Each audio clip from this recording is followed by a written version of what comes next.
Bem-vindos a mais um Semana que Acaba, Semana que Começa. A semana que terminou teve a dinâmica de mercado impulsionada por, novamente, expectativas de abrandamento de subida de taxa de juros por parte dos bancos centrais, em especial da Reserva Federal nos Estados Unidos, e ainda por alguns receios renovados de uma recessão. Essas expectativas tentaram ser travadas, pelo menos, por parte de praticamente todos os banqueiros centrais, nomeadamente da Reserva Federal, em que vão estar no período de silêncio na próxima semana, ou seja, nesta semana seguinte, antes das reuniões dos bancos centrais, e em que a grande maioria continua a apontar para subidas de taxa de juros acima dos 5% e a sua manutenção durante bastante mais tempo do que aquele que o mercado, em princípio, está a aceitar ou está a antever. Por parte do Banco Central Europeu também foi referido que o mercado terá de contar, isto por grande parte também dos membros do Banco Central Europeu, que o mercado terá que contar com mais subidas de 50 pontos base e não aquelas que uma notícia estaria a dar, que o BCE poderia começar a abrandar o seu ritmo de subida de taxas de juros. A ajudar também neste combate às expectativas que estavam a dar pelo mercado, estiveram as minutas do Banco Central Europeu, que mostraram que na última reunião, em dezembro, em que o Banco Central Europeu subiu 50 pontos base a sua taxa de juros, a grande maioria desses mesmos membros que desejaria 75 pontos base de subida e não apenas de 50, tendo feito apenas esse acordo dos 50 pontos, se continuássemos a ter, se o BCE continuasse a ter uma firmeza sobre a subida de taxas de juros a continuar com estes tais 50 pontos. Portanto, isto acabou por levar os mercados novamente para os tais 50 pontos a manter-se nas subidas de taxas de juros por parte do Banco Central Europeu. Relativamente a dados económicos, durante esta semana que passou, as coisas foram relativamente ligeiras. Tivemos apenas as vendas a retalho nos Estados Unidos que foram abaixo do esperado, e isso sim acabou por elevar os tais receios de uma recessão, receios renovados de uma recessão que pudesse acontecer nos Estados Unidos, mais do que propriamente na Europa, em que uma vez mais tivemos dados de sondagem que apontam que a Europa possa estar a aguentar, digamos assim, este inverno de uma forma bastante melhor do que seria de esperado, isto principalmente depois dos preços da energia terem continuado a cair. Tivemos bancos centrais também, reuniões de bancos centrais, alguns. Claro que os mais importantes foi o Banco do Japão e o Norges Bank na Noruega. Ambos mantiveram as suas taxas inalteradas, ambos mantiveram as suas políticas monetárias inalteradas. O Norges Bank é esperado que em março possa eventualmente subir pela última vez 25 pontos, enquanto o Banco do Japão, depois de variados rumores de que poderia de novo ajustar a sua política, principalmente a de controle de taxa de juros, da curva de taxa de juros. Isso não aconteceu, com Kuroda a manter a sua política facilitista e o caminho dessa mesma política facilitista. As bolsas durante esta semana tiveram algumas divergências, divergências, digamos assim. Enquanto na Ásia as bolsas terminaram em alta, a China mesmo foi o que mais ganhou durante esta semana que passou, com o Xangai Composite a terminar a ganhar 2% durante esta semana.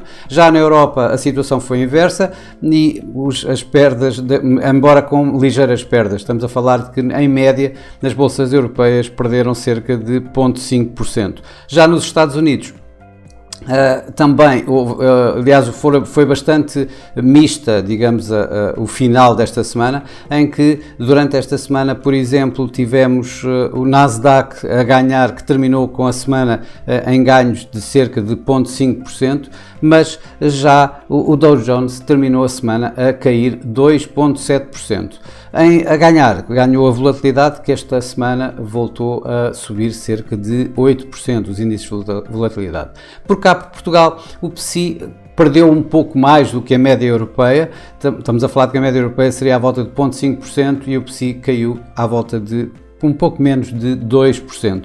Isto com os CTT à cabeça em termos de a melhor performance, a ganhar mais do que 5%, 5,4%, e a Navigator a perder cerca de 11% esta semana. No mercado cambial, o euro e o dólar praticamente mantiveram-se pouco alterados. O índice do dólar andou sempre a negociar à volta dos 102, mínimos dos últimos tempos. O euro-dólar andou a negociar acima de 1,08, à volta de 1,0850 para mais preciso. O que é os máximos dos das últimas semanas, dos últimos meses mesmo. O iene foi a divisa que se mostrou mais volátil, isto depois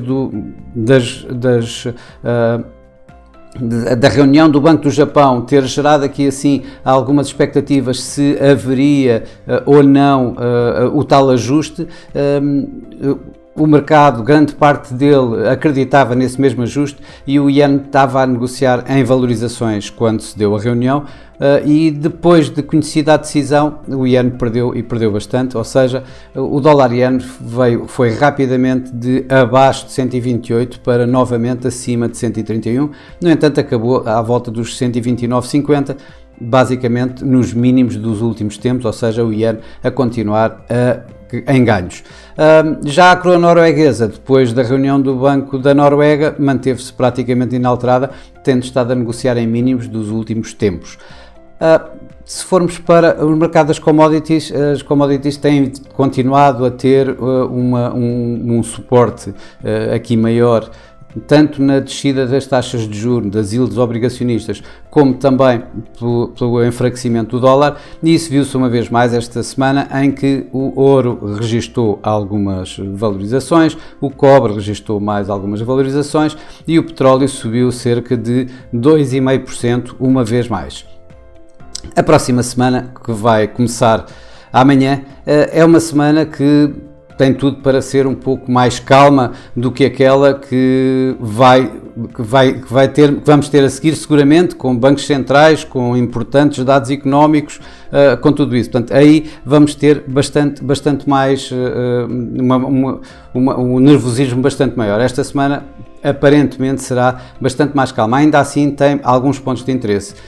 A contribuir também para esta calmaria, passa a expressão, desta próxima semana, temos as festividades do Ano Novo Chinês, o Ano do Coelho, em que praticamente os mercados chineses estão fora durante toda a semana, dados económicos não existem, portanto estão em feriado completo durante toda a semana e, portanto, vai haver aqui assim uma redução de liquidez nos mercados asiáticos e nos mercados globais em geral, porque estamos a falar de um mercado como a China, que é um dos maiores mercados asiáticos, obviamente. Os dados económicos a termos em consideração esta semana são principalmente nos Estados Unidos e principalmente o PIB, em que ainda assim, apesar de haver uma certa contração na economia norte-americana, mesmo assim no último trimestre ainda o mercado conta com um crescimento económico de 2,8%, isto ligeiramente abaixo dos 3,2% do período anterior. Vamos também ter a medida preferida de inflação do Fed, em que deverá apontar para um aumento dos preços na ordem dos 0,2% e, portanto, continuando a mesma dinâmica que se tem mantido até agora. Atenção, os mercados estão amplamente à espera de uma subida de taxa de juros de 0,25% para a próxima semana, para dia 1 de fevereiro, e tal não deverá ser minimamente beliscado. Também importantes são os dados dos PMIs em geral, embora aqui sim mais para a Europa, em que poderão uma vez mais dar alguma esperança de que a Europa possa então evitar a tal recessão que os mercados têm estado a recear. O Banco do Canadá será o primeiro grande banco, a anunciar decisões de taxa de juros, e o mercado também está à espera que ele suba 0,25%, subindo as taxas de 4,25 para 4,5 no último aumento deste ciclo de subida da taxa de juros por parte do Banco do Canadá. E por fim, durante esta semana também vamos ter que olhar uma vez mais para os resultados empresariais, e esta semana serão bastante importantes esses mesmos dados, com empresas que normalmente podem alterar o sentimento de risco dos próprios mercados. Estamos a falar, por exemplo, na Europa de uma Louis Vuitton.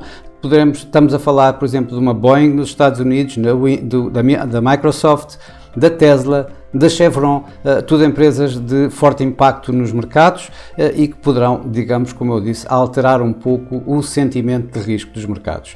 Bom, para já é tudo. Uma boa semana, bons negócios, e para a semana cá estaremos novamente. Até lá!